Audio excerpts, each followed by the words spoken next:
دوستو، ایک بار حضرت موسیٰ علیہ السلام نے اللہ پاک سے سوال کیا، اللہ اکبر، یا اللہ پاک، اس چھپکلی کا کوئی فائدہ تو نہیں ہے؟ پھر آپ نے چھپکلی کو کیوں پیدا کیا؟ یعنی کہ چھپکلی کو پیدا کرنے کے پیچھے آپ کی کیا مرضی ہے، آپ کا کیا مقصد ہے، اور چھپکلی کو مارنا ثواب ہے یا گناہ ہے؟ حضرت موسیٰ علیہ السلام کا یہ سوال سن کر اللہ پاک نے جو جواب دیا، اس کو سن کر آپ لوگ بھی حیران ہو جاؤ گے۔ اس لیے یہ واقعہ آپ سبھی کے لیے بہت ہی خاص ہے، اسے پورا ضرور پڑھیں اور سنیں۔ السلام علیکم ورحمۃ اللہ وبرکاتہ۔ دوستو، اگر ہم اپنی روزانہ کی زندگی پر غور و فکر کریں تو ہمیں اس دنیا میں بہت سی ایسی چیزیں دیکھنے کو ملتی ہیں جو ہمیں بالکل بھی بے فائدہ لگتی ہے، یا پھر کسی چیز سے ہمیں کوئی تکلیف پہنچتی ہے تو ہمیں یہ لگتا ہے یہ تو بالکل بیکار چیز ہے، اس کو اللہ تعالیٰ نے کیوں پیدا فرمایا ہے۔ مگر یاد رکھیں دوستو، اللہ تعالیٰ نے اس کائنات کی کوئی بھی ایسی چیز بنا کسی مقصد یا بیکار میں پیدا نہیں فرمایا۔ اس بات کو ہم انسان کبھی جان نہیں سکتے ہیں کہ اللہ تعالیٰ نے کس چیز کو کیوں پیدا فرمایا ہے۔ اللہ پاک ہر چیز کے بارے میں بہتر جاننے والا ہے۔ اسی طرح سے اللہ پاک نے کوئی بھی مخلوق بے مقصد، بیکار اور بے فائدہ پیدا نہیں کیا ہے، چاہے وہ کوئی بھی مخلوق کیوں نہ ہو، چاہے وہ انسان ہو، شیطان ہو یا جنات ہو، یا پھر اس دنیا کے چھوٹے موٹے کیڑے مکوڑے ہو۔ ہر چیز کو اللہ تعالیٰ نے مقصد کے ساتھ پیدا فرمایا ہے۔ اسی لیے کسی کو یہ بالکل بھی حق نہیں کہ وہ اللہ پاک کی بنائی تخلیق پر اعتراض کرے، اللہ پاک کی پیدا کی گئی کسی چیز پر ناراضگی کا اظہار کرے، کیونکہ اللہ تعالیٰ اپنی تخلیق کے فائدوں سے خوب اچھی طرح سے واقف ہے، چاہے کوئی بھی چیز ہمیں کتنی بھی چھوٹی اور بیکار کیوں نہ لگتی ہو۔ دوستو، جیسا کہ آپ سبھی لوگ اچھی طرح سے جانتے ہیں کہ حضرت موسیٰ علیہ السلام اللہ سے ہم کلام ہوا کرتے تھے، یعنی کہ اللہ پاک سے باتیں کیا کرتے تھے۔ اکثر حضرت موسیٰ علیہ السلام کوہ طور کی پہاڑی پر جا کر اللہ پاک سے بات کرتے تھے۔ اس وقت اللہ تعالیٰ نے حضرت موسیٰ علیہ السلام کو اتنی ساری حکمت اور شفت عطا فرمائی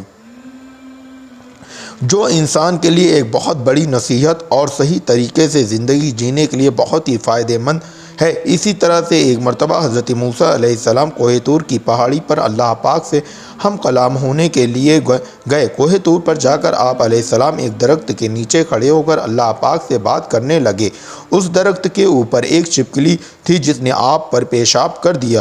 اس کے چھینٹے آ کر آپ حضرت موسیٰ علیہ السلام کے کپڑوں پر گر گئی۔ یہ دیکھ کر آپ علیہ السلام کو اس چھپکلی پر بہت غصہ آیا اور آپ نے فوراً اللہ پاک کی بارگاہ میں سوال کر دیا۔ آپ علیہ السلام نے اللہ پاک سے پوچھا، یا اللہ پاک، اس چھپکلی کو کیوں پیدا کیا ہے؟ اس کو پیدا کرنے میں تو آپ کو کوئی فائدہ نہیں۔ حضرت موسیٰ علیہ السلام کا یہ سوال سن کر اللہ تعالیٰ نے جواب دیا، اے موسیٰ، یہ چھپکلی بھی پچھلے 30 سالوں سے مجھ سے یہی سوال کر رہی ہے۔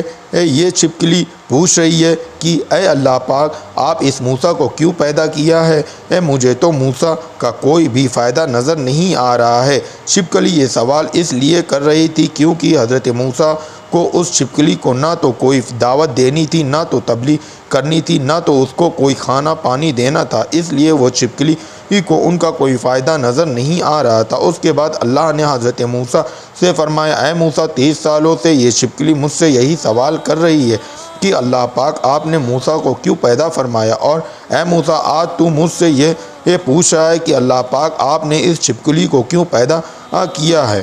اے موسیٰ، یہ میں ہی جانتا ہوں کہ میں نے اس چھپکلی کو کس مقصد کے ساتھ پیدا کیا ہے، اللہ اکبر، اور موسیٰ کو کس حکمت کے ساتھ میں پیدا فرمایا ہے۔ اے موسیٰ، اللہ پاک نے مخلوق کو کسی مقصد اور حکمت کے ساتھ پیدا کیا ہے، اور جو فائدہ مقصد کسی ایک مخلوق سے ہے وہ مقصد کسی دوسرے مخلوق میں نہیں ہو سکتا ہے۔ آگے اللہ پاک نے فرمایا، اے موسیٰ، یاد رکھنا، اللہ پاک نے چھوٹے موٹے کیڑے مکوڑے پیدا کیے ہیں اور چھوٹے موٹے جانور پیدا کیے ہیں، سب کی الگ الگ حکمت اور سب کا الگ الگ مقصد ہے۔ دوستو، پھر حضرت موسیٰ علیہ السلام کے دور میں ہی ایک بنی اسرائیل کی ایک عورت کی عورت آپ کی بارگاہ میں آئی اور سوال کرنے لگی، اے موسیٰ، اللہ پاک نے چھپکلی کو کیوں پیدا کیا ہے؟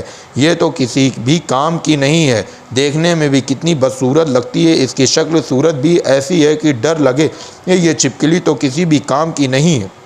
پھر اللہ پاک نے اس کو کیوں پیدا کیا؟ یہ سن کر حضرت موسیٰ علیہ السلام نے فرمایا، اے عورت، یہ چھپکلی بھی اللہ پاک سے یہی سوال کر رہی ہے، اے اللہ پاک، آپ نے انسان کو کیوں پیدا کیا؟ یہ ناشکر، یہ بے صبری، لڑنے اور جھگڑنے والا، اس زمین پر فساد کرنے والا، ایک دوسرے سے نفرت کرنے والا، اس کی تکلیف سے آپ کو کیا فائدہ ہے؟ چھپکلی کا یہ سوال سن کر اللہ تعالیٰ نے جواب دیا، میں اپنی تخلیق اور فائدے زیادہ واقف ہوں، اس لیے ہم سب کو چاہیے کہ اگر کسی مخلوق کی پیدائش ہماری سمجھ میں نہیں تو پھر بھی ہم ہر حال میں اللہ کا شکر ادا کرنا چاہیے۔ اسی طرح سے ہم دوستوں ایک شخص ایک مرتبہ حضرت علی رضی اللہ تعالیٰ عنہ کی بارگاہ میں حاضر ہوا اور ادب کے ساتھ عرض کرنے لگا، یا حضرت علی رضی اللہ تعالیٰ عنہ، چھپکلی کو مارنا گناہ کا کام ہے یا ثواب کا کام ہے؟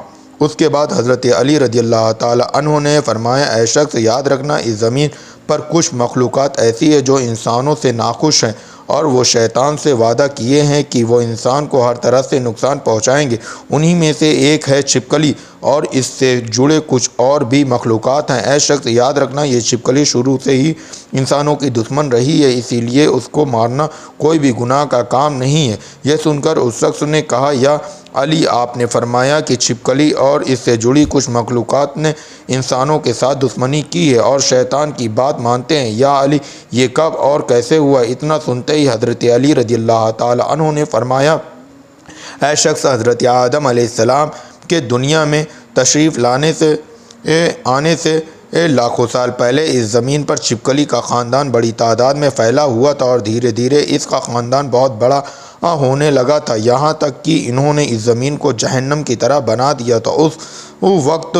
اس وقت اس چھپکلی کے خاندان نے اس زمین پر بہت زیادہ ظلم کیے۔ یہ دیکھ کر اللہ تعالیٰ نے اس زمین پر اپنا عذاب نازل کر دیا اور اس کے نسل کو ختم کر دیا، مگر اس وقت میں کچھ چھپکلی جو بہت چھوٹی ہی تھی وہ بچ گئی، اور وہ اس زمین کے غار اور پانی میں جا کر چھپ گئی۔ پھر جیسے جیسے وقت گزرتا گیا، وہ بچی ہوئی چھپکلی بغض اور حسد کی وجہ سے بڑھتی رہی، یہاں تک کہ حضرت آدم علیہ السلام کا زمانہ آ پہنچا۔ اس وقت شیطان نے اس مخلوق کے وجود میں یہ بات ڈال دی کہ تمہاری نسل کو اسی آدم کے لیے ختم کیا گیا تھا، بس تبھی سے اس نسل کی مخلوقات انسانوں سے نفرت کرنے لگی، اور تبھی سے اس کوشش میں لگی ہوئی رہتی ہے کہ وہ انسانوں کو ہر طرح سے نقصان پہنچاتی رہے۔ اے شخص، یاد رکھنا، یہ واحد مخلوقات ایسی ہی ہے۔ جب نمرود نے اللہ کے نبی حضرت ابراہیم علیہ السلام کو آگ میں ڈالنے کا ارادہ کیا تو ہر جانور اس آگ کو بجھانے کی کوشش کر رہا تھا، مگر یہ چھپکلی خوش ہو کر اس آگ کو بھڑکا رہی تھی تاکہ نقصان پہنچے، اور تبھی سے اس کو مارنا یا اپنے گھر سے بھگا دینا کوئی بھی گناہ کا کام نہیں ہے، بلکہ ایسا کرنے میں اللہ پاک نے ثواب رکھا ہے۔ امید کرتا ہوں کہ آپ کو ہماری یہ پوسٹ پسند آئی ہوگی۔ اگر آپ لوگوں کو ہمارا چینل پسند ہے تو سپورٹ کرتے رہے اور شیئر، سبسکرائب، لائک، کمنٹ ضرور کریں۔ استغفر اللہ ربی من کل ذنب واتوب الیہ۔